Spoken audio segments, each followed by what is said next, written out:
Hotel sem videti mamo. Vstopil sem v prostor. Hotel sem jo fotografirati, zato sem prosil sestro, naj gre ven. Fotografiral sem jo, ne da bi vedel, zakaj.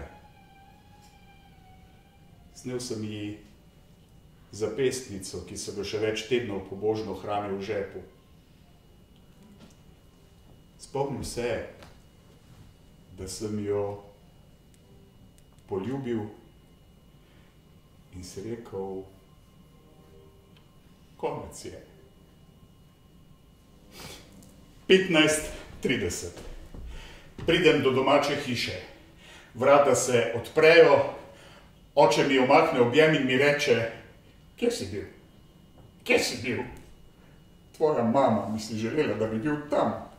Bil si njen najljubši otrok. Bil si, ni te bilo!